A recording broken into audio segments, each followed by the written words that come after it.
Sebelum menikmati cerita saya, tolong subscribe dan like ya. Terima kasih.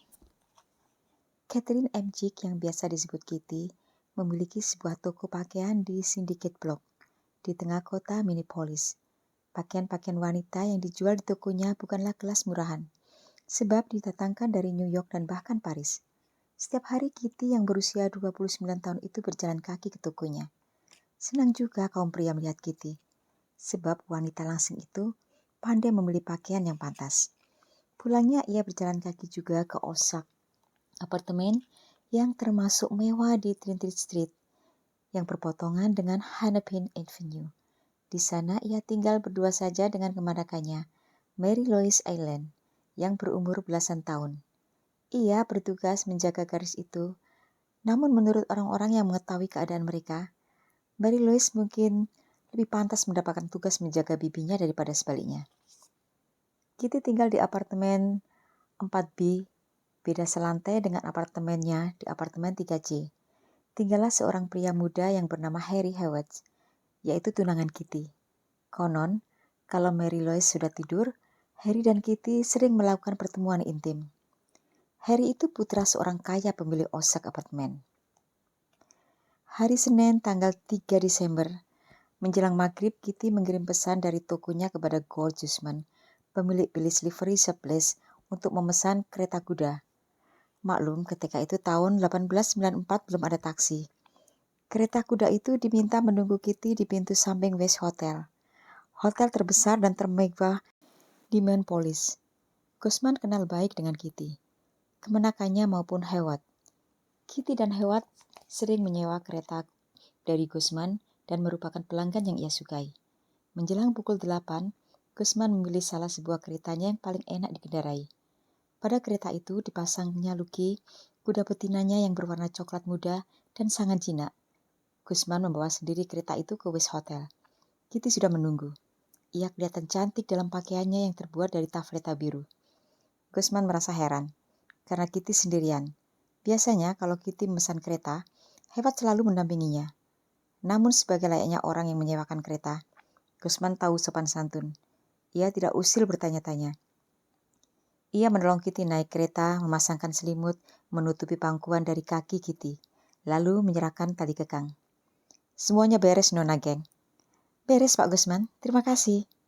Sebelum berangkat, Kitty tahu-tahu berkata begini. Pak Gusman? Ya?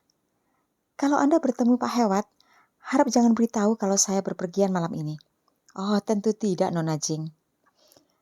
Anda bisa dipercaya, Pak Gusman? Tentu. Gusman menyaksikan kereta berangkat dan lenyap di 50th Street. Di rumahnya, Gusman bertanya-tanya dalam hati. Apakah Kitty mempunyai pacar lain ya? Di samping Harry Howard. Peduli amat dengan urusan orang lain, pikirnya kemudian. 2 jam kemudian pada pukul 10 malam, Lucky kembali menghala kereta yang tidak bersaiz. Tubuh Lucky penuh keringat.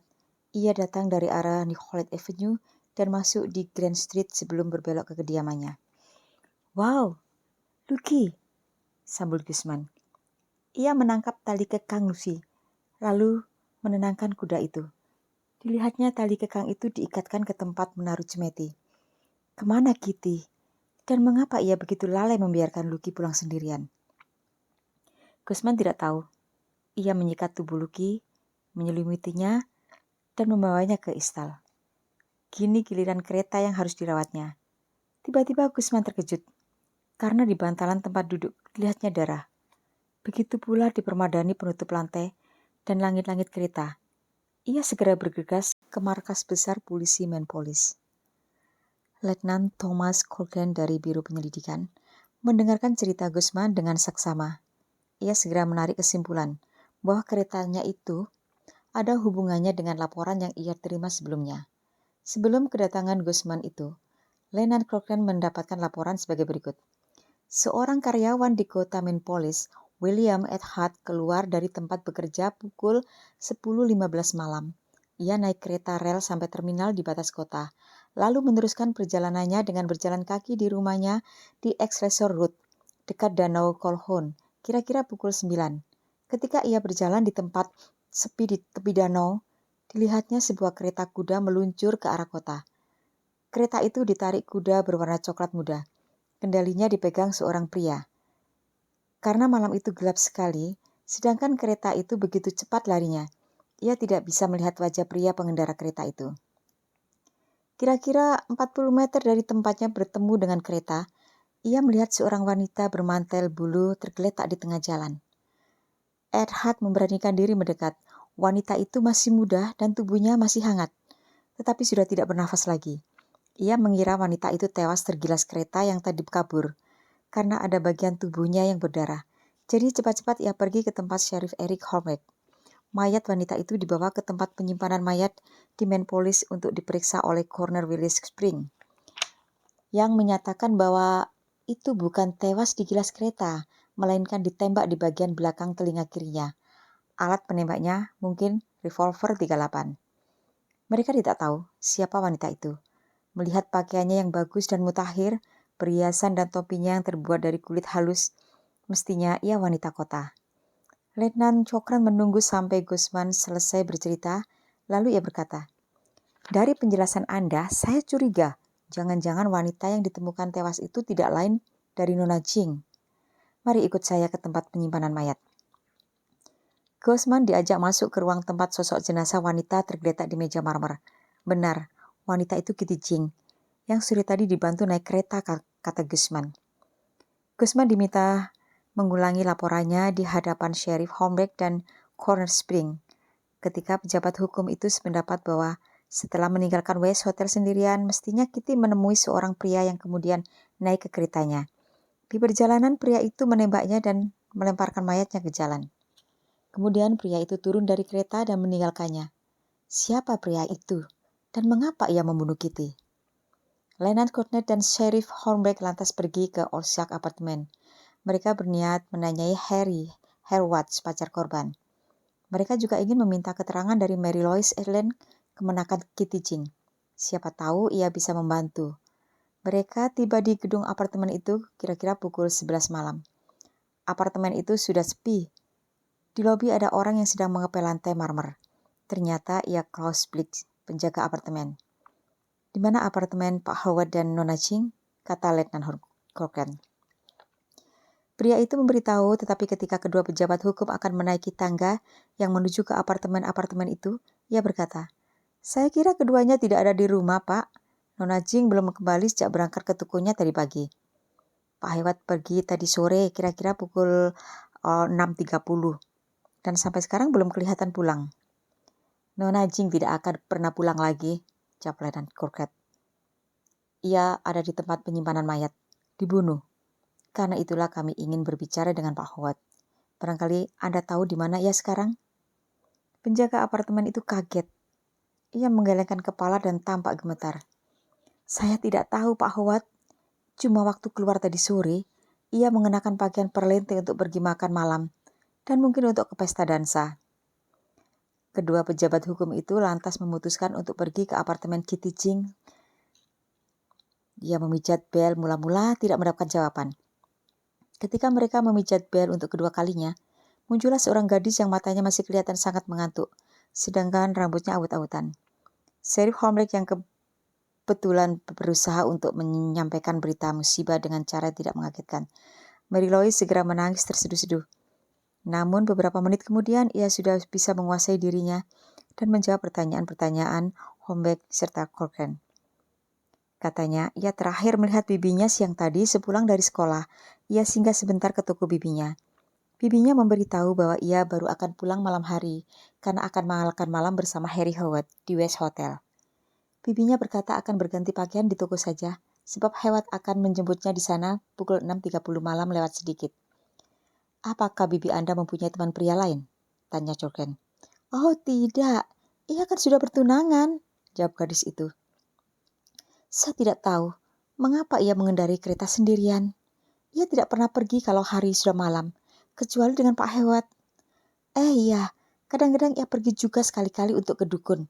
Bibi saya cerdik, tapi anehnya ia percaya betul pada tukang ramal dan dukun." Kelihatannya Mary Louise tidak mengarang-arang cerita. Sebab ketika Cochran dan Horvath memeriksa benda-benda peninggalan Kitty, mereka menemukan banyak sekali buku tentang ramalan, daftar horoskop, dan sebangsanya. Namun mereka juga menemukan surat-surat asuransi. Diketahui pada bulan September Kitty mengasuransikan jiwanya sebesar $10.000. Polisnya tidak diberikan kepadanya. Menurut instruksinya, polis itu diserahkan kepada Harry Howard. Howard ditunjuk sebagai orang yang akan menerima uang asuransi itu kalau Kitty meninggal. Joker dan Holmes sepakat untuk mencari dan menanyai Howard. Ternyata Howard tak sulit dicari. Pada pukul 11.45 malam, ketika kedua pejabat hukum itu menuruni tangga menuju ke tingkat 3, dari tingkat itulah naik seorang pria tampan yang masih muda, yang mengenakan topi tinggi dan jas buntut. Saya bertemu Klaus Bling di bawah. Ia memberitahu saya perihal Kitty, kata pria itu dengan suara parau dan wajah muram. Kita coklat dan Holmes memperkenalkan diri, katanya ia naik ke atas untuk menghibur Mary Laws, namun kelihatan bahwa ia sendiri juga perlu dihibur. Joker dan Holmes menanyai Howard di apartemen pria itu di tingkat 3. Kata Howard sore itu ia dan Kitty tiba di West Hotel pukul 7. Makanan mereka cepat terhidang sebab mereka sudah memesan lebih dulu. Setelah makan, pada saat mereka minum kopi, Howard menanyakan uang $2.000 pada Kitty. Menurut Howard, selama beberapa bulan terakhir ini Kitty berusaha meluaskan usahanya. Kitty ingin berdagang topi juga mantel bulu. Sebagian dari modalnya milik Kitty sendiri. Tapi Kitty memerlukan lebih banyak uang daripada yang dimilikinya. Jadi bulan September, Kitty meminjam $7.500 dari Howard.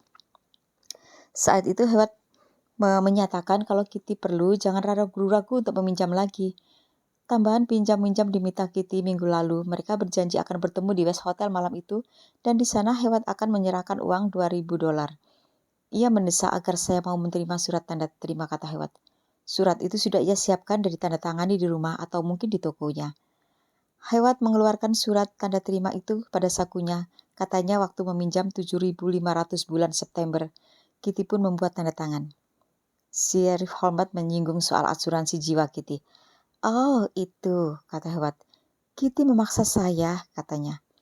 Karena ia meminjam uang saya, maka sepatutnya saya menerimanya, supaya kalau terjadi sesuatu dengannya, uang saya tidak akan hilang. Lalu Howard bertanya, apakah Kitty dirampok? Perhiasannya tidak hilang, tetapi padanya tak ditemukan uang, jawab Sheriff. Ah, kata Howard. Ia berdiam. Ketika pejabat hukum itu bertanya lebih lanjut, Howard bercerita bahwa Kitty sering ke dukun. Tunangannya itu percaya sekali pada perintah dukun. Selain itu, Kitty tidak bisa menyimpan rahasia. Kalau ia membawa uang umpannya, kemungkinan orang-orang yang bertemu dengannya akan diberitahu bahwa ia membawa uang. Saya sudah berusaha melarangnya ke dukun. Saya tidak percaya pada dukun maupun tukang ramal. Tetapi Kitty diam-diam pergi mengunjungi mereka juga. Hal itu sering menjadi bahan pertengkaran di antara kami. Barangkali Anda tahu siapa dukunnya, kata Kokan. Dukunnya berganti-ganti. Kalau kata-kata dukun yang satu kurang berkenan di hatinya, ia pindah ke dukun yang lainnya. Saya tak tahu dukun yang mana yang dikunjunginya. Mungkinkah Kitty diam-diam pergi ke dukun malam itu? Pikir Kokan dan Holmes. Mungkin uang $2.000 yang dibawanya itulah yang menyebabkan ia dibunuh. Pak Howard, untuk melengkapi laporan kami, sudilah kiranya Anda menjelaskan apa saja kegiatan Anda setelah makan malam dengan Nona Ching. Kami setelah makan malam pukul 7.45, karena saya ada janji dengan yang lain, jawab Howard. Saya pergi menonton sandiwara A Trip to Chinatown di Grand Opera House dengan seorang gadis. Siapa? Nona Estelle Peters. Anda tentu tahu ayahnya, Pak Peters, anggota Dewan Kota itu. Ketika melihat kedua penanyanya yang tercengang, Howard menambahkan, oh, itu cuma kewajiban sosial. Kitty pun tahu saya sering dijamu di rumah Pak Peter yang banyak membantu saya. Menurut Howard, ia tiba di rumah keluarga Peter sekitar pukul 10.15 dan pertunjukan sandiwara dimulai pada pukul 10.30. Ia mengantar Nona Peter kembali ke rumahnya pukul 11.15 dan langsung pulang. Begitu pula di Osak, ia mendengar tentang kematian Kitty dari penjaga gedung. Dan ketika ia akan naik ke tingkat 4 untuk menghibur Mary Laws, ia bertemu dengan Cokran dan Holmes. Ketika meninggalkan Osak malam itu, Cokran dan Holmes bersependapat kalau Howard itu pembunuh Kitty. Mestinya ia pemain sandiwara yang ulung yang pernah mereka jumpai. Malam itu mereka berdua tak bisa tidur nyenyak. Para wartawan pun begadang untuk mencari dan menulis berita tentang pembunuhan atas Kitty Ching. Keesokan harinya, sebagian koran menggambarkan Kitty sebagai pengusaha muda yang tak tercela, sedangkan sebagian lagi menggambarkannya sebagai wanita yang moralnya patut dipertanyakan. Namun, semua meminta agar pihak yang berwenang lekas memecahkan perkara pembunuhan itu. Jangan lupa untuk subscribe dan like ya. Terima kasih. William Otis, wali kota Minneapolis, memberikan tanggapan dengan membentuk unit penyelidikan khusus di sebuah suite di West Hotel. Ia mengundang orang-orang yang merasa punya keterangan yang ada sangkut pautnya dengan pembunuhan Kitty untuk datang ke unit tersebut. Selain itu, ia minta para auditor kota memeriksa pembukuan toko kota Kitty. Sheriff Holmberg dan Letnan Cochran menyambut baik partisipasi wali kota. Mereka sendiri mengecek alibi Howard dengan menemui Estelle Peters. Wanita yang bertubuh kurus itu sama sekali tidak mengesankan. Ia masih ingat dengan jelas bahwa kemarin malam ia dijemput Howard pukul 10.15 dan diantar kembali sampai ke rumah pukul 11.15. Selama di teater, Howard tak pernah beranjak dari sisinya. Nona Peter menyebutkan beberapa orang yang mereka jumpai di teater dan juga orang-orang yang bercakap-cakap dengannya pada waktu istirahat. Jadi karena Kitty Ching ditembak sekitar pukul 9 malam, di tempat yang letaknya sekitar 6 km dari teater, berarti tak mungkin Howard yang melakukannya. Mereka pun pergi ke markas wali kota Estes di West Hotel. Pak Wali Kota menyampaikan berita besar. Menurut seorang teman Kitty, kira-kira setahun sebelum Kitty berpacaran dengan Howard, ia ditaksir seorang pedagang perhiasan, Arthur Apperson. Pria itu sungguh-sungguh mencintai Kitty, tetapi Kitty menanggapinya dengan dingin saja. Ketika Howard muncul, Kitty segera menyisikan Apperson. Pengusaha itu tidak bisa menerima penolakan Kitty. Ia pernah mengancam, jika aku tak bisa memperoleh Kitty, tak ada seorang pun yang akan mendapatkannya. Akan kubunuh dia. Cochran dan Holmberg mencari Apperson. Ternyata ia sedang dirawat di rumah sakit umum Minneapolis. Sudah 10 hari ia berbaring dengan tungkai patah. Jangan keluyuran jauh-jauh ke Danau Cochran. Turun dari ranjang pun ia tak akan mampu. Selain itu, ia sudah menikah dengan wanita yang bukan cuma termasuk paling cantik di kota itu, tetapi juga paling kaya. Sudah lama ia melupakan cintanya pada Kitty. Tak seorang pun menyatakan melihat Kitty sejak keberangkatannya dari West Hotel pukul 10 sampai mayatnya ditemukan sejam kemudian. Semua kerabat dan kenalan Kitty ditanyai, tapi tak ada yang bisa memberikan keterangan yang dipertaklukkan. Hari Rabu, semua karyawan Kitty dipanggil ke West Hotel untuk ditanyai. Begitu pula Mary dan Howard. Bahkan Klaus Bling, si penjaga gedung, dipanggil untuk menceritakan lagi apa yang mereka ketahui tentang Kitty. Sementara itu, gang di muka pintu markas penuh dengan wartawan yang tak mau pergi dari sana, sebab khawatir ketinggalan berita besar. Di antara mereka terdapat seorang reporter bernama F.A. Brinks. Beberapa bulan sebelumnya, Brinks pernah digebuki gara-gara menulis artikel bersambung tentang situasi perjudian di Minneapolis. Walaupun Brinks tak menyebut nama-nama, tetapi orang-orang yang digambarkannya jelas sekali menunjukkan ciri-ciri orang yang bersangkutan sehingga penduduk kota bisa menerka siapakah yang dimaksudkannya. Suatu malam, sepulang dari kantor, ia digebuki sampai babak belur dan diancam agar jangan berani lagi menulis tentang para penjudi. Brinks tak tahu siapa orang yang menganiayanya itu, tetapi ia sempat mengingat-ingat dengan baik. Sejak itu ia berusaha mencari orang-orang tersebut, tapi belum berhasil. Alangkah tercengangnya ia ketika salah seorang yang dipanggil untuk dimintai keterangan ke markas di West Hotel itu ternyata pria yang memukulinya beberapa bulan yang lalu. Ia berusaha menahan diri, menunggu pria itu selesai didengar keterangannya. Lalu ia minta berbicara dengan wali kota, sheriff, dan letnan. Mendengar ceritanya ketika orang itu sependapat bahwa orang-orang yang ditunjuk oleh Brinks itu patut dimata-matai karena ia mampu melakukan tindakan kekerasan. Diam-diam, gerak-geriknya diikuti mulai siang itu juga. Ternyata, ia tidak melakukan sesuatu yang mencurigakan. Kira-kira pukul 5, diketahui pria itu meninggalkan kediamannya dengan bertopi dan bermantel. Holmberg menguntutinya, ternyata ia cuma pergi ke toko yang berdekatan untuk belanja. Selama ia absen itu, Cochrane masuk ke kamar pria tersebut untuk menggeledah. Ternyata di lemari kamarnya ditemukan sebuah mantel pendek yang bernoda darah. Dan di bawah pakaian itu ada sebuah revolver 38, yang sebuah patrumnya sudah terpakai. Cochrane cepat-cepat keluar dari kediaman pria itu, yang tidak segera ditangkap, tetapi terus dimata-matai. Pada pukul 7 malam, mereka melihat Harry Howard memasuki gedung osak apartemen, sedang pria yang mereka amat-amati tampak mengikuti Howard naik ke tingkat atas. Ketika keduanya tidak muncul-muncul lagi, beberapa menit kemudian, Holmberg dan Cochrane diam-diam datang ke apartemen itu. Lobi kosong, sehingga dengan leluasa mereka bisa masuk. Setelah ragu-ragu sejenak, mereka memutuskan untuk menuju ke apartemen yang ditinggali oleh Howard. Dengan mengendap-endap, mereka mendekati pintu dan memasang telinga baik-baik. Dari dalam kamar kedengaran orang bertengkar. "Kapan dong saya bisa mendapatkan uangnya? Jangan terus menunda-nunda," kata seorang pria. "Shh, pikir dong. Mana mungkin saya bisa mendapat uang asuransi cepat itu? Mereka mengawasi saya seperti elang. Kalau saya salah langkah, mereka bisa tambah curiga. Namun Anda kan berjanji akan bayar dalam waktu 24 jam. Tahu begini saya tidak mau disuruh membereskan Kitty. Pokoknya, Anda harus membayar sekarang." Kedua pejabat hukum itu merasa mendengar langkah kaki ke arah pintu.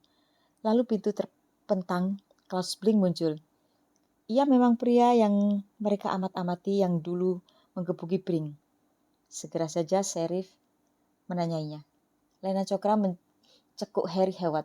Keduanya ditahan dengan tuduhan pembunuhan Kitty.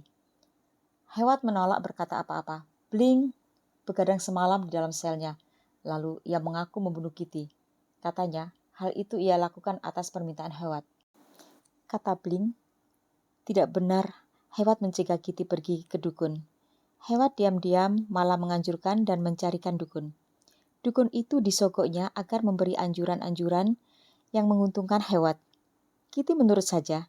Ketika dukun menyuruhnya menyerahkan sebagian modal dari toko pakaiannya kepada Howard untuk dipakai bertaruh.